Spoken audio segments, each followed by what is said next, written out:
cabin had been hidden in the dense forest for decades, almost swallowed by overgrown trees and creeping vines. Its wooden walls, darkened by time and weather, seemed to absorb the sunlight, casting long, unnatural shadows across the forest floor. Local legends whispered of travelers who had entered and never returned, or returned changed, haunted by something unseen. Curiosity, or perhaps recklessness, led me down the narrow dirt path that twisted between gnarled roots and dense underbrush. I reached the cabin as the sun dipped low, its fading light barely penetrating the thick canopy overhead. The door hung crookedly on rusted hinges, and the windows were clouded with decades of grime, reflecting the forest back like murky mirrors. A sudden rustle in the trees made me freeze. For a moment, I thought I saw movement, shapes slipping between the trunks, watching, waiting. The air was thick with the scent of damp earth, decaying leaves, and something older, metallic, faint but unmistakable. I stepped onto the creaking wooden porch. A single floorboard groaned beneath my weight, echoing unnaturally through the surrounding woods. The cabin was silent, yet I could feel eyes, hundreds of them, unseen, tracking my every movement. The sensation prickled my skin, a quiet warning that this place was far from empty. I pushed open the heavy door. Dust rose in lazy spirals, disturbed by the intrusion. The room inside was small but cluttered, old furniture coated in thick layers of dust, cracked cabinets, and a fireplace cold and empty. Shadows pooled in every corner, stretching and twisting as if they were alive, moving independently from the fading light.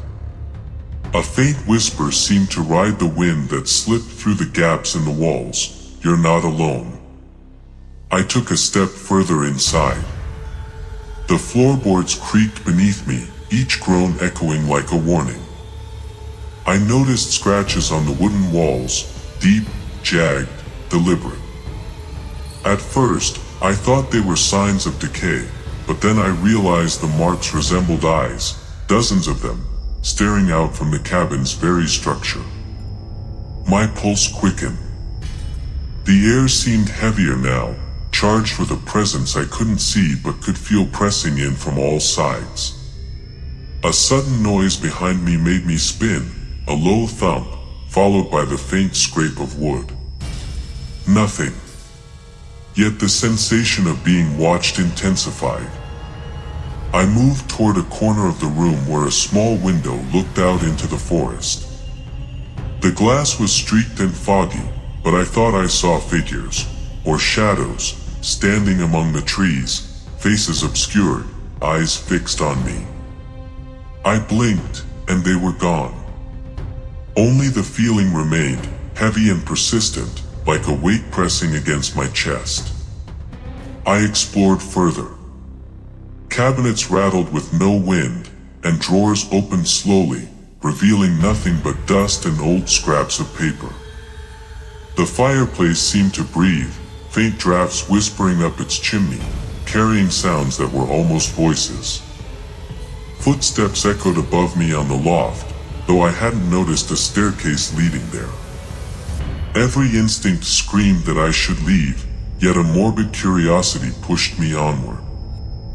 I climbed the narrow ladder to the loft. The space was cramped, filled with old crates and abandoned belongings. Shadows flickered along the walls. For a fleeting moment, I thought I saw movement in the corner of the room, something crouching, watching.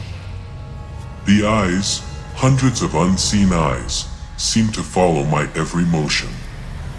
I could feel their focus on me, weighing, judging, waiting. A low creak came from the floorboards behind me. I spun around. Nothing. But then the sensation of eyes intensified, prickling across my skin, invading my thoughts. Whispers brushed against my ears, faint but clear. "You're here. You shouldn't be. We're watching." I swallowed hard, the dry taste of fear coating my mouth. The cabin was alive, sentient, patient, and it knew I had intruded. I descended slowly, each step careful, deliberate. The whispers grew louder, layered, almost forming sentences. The walls seemed to hum faintly, vibrating with the presence of something unseen. Every shadow shifted as I passed, stretching unnaturally, pooling in corners, reaching subtly toward me. I realized then that the cabin didn't just harbor spirits, it had an awareness, a consciousness that extended through every floorboard, every wall, every darkened corner. As I reached the ground floor, a sudden gust of cold air slammed the door behind me. I rushed to it, fumbling with the handle. The porch outside was bathed in the dim light of dusk, yet I could feel something, or someone, watching from the tree line. The shadows of the forest seemed alive, moving in sync with the cabin, stretching toward me, waiting for any sign of weakness. I stepped off the porch cautiously, my senses alert to every sound, the rustle of leaves, the snap of twigs, the distant creak of branches swaying. I could feel the cabin's presence lingering, extending outward, reaching into the woods. Its eyes, countless, unseen, tracked me, patient, eternal, and aware. Even as I walked down the path away from the cabin, I could feel it watching, waiting. The shadows moved subtly among the trees, shifting with the wind, whispering in tones just beyond comprehension. The forest was no longer just a backdrop, it was an extension of the cabin, a living, breathing entity, patient, eternal, aware, and hungry for the next visitor who dared tread its path. I forced myself to move deeper into the cabin, heart hammering, senses on high alert. Every creak of the floorboards, every whisper of wind through the trees outside felt amplified, as though the forest itself had leaned in to listen. The air inside the cabin was thick, heavy with the smell of damp wood and something older, almost metallic, that made my stomach twist. I approached the main living area. The furniture was coated in layers of dust, but subtle disturbances suggested it had been used recently. An overturned chair, a faint indentation in a dusty rug. Shadows pooled unnaturally in the corners, stretching along the walls, twisting in ways that defied logic. I could feel unseen eyes on me, following every step, tracking every breath. From the loft above, I heard a faint scuffing of feet. I froze, straining to hear. The sound moved slowly, deliberate, pacing the upper floor as if whatever it was aware of my presence. The ladder to the loft creaked under my weight as I climbed, every step accompanied by whispers from somewhere unseen. You shouldn't be here, we're watching. The loft was small and cramped, filled with broken crates and old belongings. Shadows flickered along the walls. For a fleeting moment, I thought I saw a figure crouched in the corner, watching, waiting, faceless. My heart raced. The cabin was alive, not in a traditional sense, but in a way that extended through every surface, every shadow, every darkened corner. A sudden movement caught my eye. A drawer slid open by itself, revealing nothing but dust and old scraps of paper. I moved closer. The papers were etched with strange symbols and sketches of eyes, dozens of them, staring in all directions. My pulse quickened. The cabin's walls weren't just hiding eyes, they were alive with them. Each glance felt measured, each movement observed, each breath recorded. I descended cautiously, my flashlight sweeping across the room. Faint whispers layered over each other, almost forming sentences. You belong here. Stay, watch. The windows, grimy and fogged, reflected shadows that weren't mine. Figures flitted outside among the trees, glimpses of children or faceless watchers, appearing and disappearing with every blink. The forest itself seemed to lean toward the cabin, extending its awareness, its watchful gaze, into the clearing. A sudden draft blew through the cabin, rattling doors and windows. I shivered as the shadows inside stretched, reaching toward me, curling around the corners of the room like living smoke. The air vibrated with low whispers and faint rustling, as though the forest and cabin had merged into one sentient entity. I realized with dread that leaving would not be simple. The cabin's awareness extended beyond its walls, into the surrounding woods, watching, waiting, patient and eternal. I moved toward the back of the cabin, where a small door led to a storage room. The hinges groaned as I pushed it open. Inside were more crates, more papers, and the faint outline of a figure sitting in the corner. It didn't move, but I could feel its eyes on me, faceless, empty yet piercing. I stepped closer. The air grew colder, thicker, pressing against me. Every instinct screamed to run, but I couldn't tear my gaze away. Suddenly, the figure dissolved into shadow, melting into the floor and walls. The whispers intensified, now layered with faint giggles and rustling that came from all directions. The cabin wasn't merely haunted, it was aware, reactive, sentient. Every move I made, every sound I produced fed its attention, strengthened its presence. The forest outside seemed to mirror this, trees swaying, branches creaking, shadows shifting. I was surrounded, ensnared by eyes I could not see. I stumbled out of the storage room into the main area. The cabin seemed to pulse around me, alive with anticipation. The shadows elongated, forming vague humanoid shapes, darting along the walls and floor. Whispers laced with urgency urged me toward the door. Stay, join us, never leave. The air grew colder, the darkness thicker, as if the very structure of the cabin and the surrounding forest had become one entity, patient, eternal, and aware. I glanced toward the windows. The forest beyond wasn't just watching, it was moving in sync with the cabin. Trees leaned subtly, shadows stretched along the ground, and small figures flickered at the edge of my vision. I realized then that the cabin and forest had merged into a singular sentience, aware of anyone who dared enter, patient in its observation, eternal in its vigilance. A low, guttural whisper seemed to resonate from the floorboards beneath me. I stepped back. The entire room vibrated with subtle movement. The walls, the floor, even the ceiling felt alive, echoing my presence. I realized that the cabin didn't just hold ghosts, it was a living watcher, a sentient trap for the curious. I knew I had to leave. Slowly, cautiously, I made my way to the front door. Shadows flickered along the walls, following me, stretching their dark forms across the room. Whispers layered in my ears, the sound of hundreds of unseen eyes focusing on me. You shouldn't leave. Stay, watch. Every instinct screamed to flee, and I obeyed. I stepped onto the porch, the cold night air hitting me like a wall. The cabin loomed behind, dark and patient. Even from this distance, I could feel the gaze of countless unseen eyes, observing, waiting, eternal.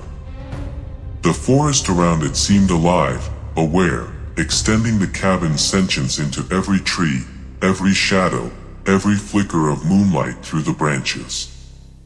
I stumbled down the dirt path, heart racing, pulse pounding, feeling the weight of 1,000 unseen eyes following me.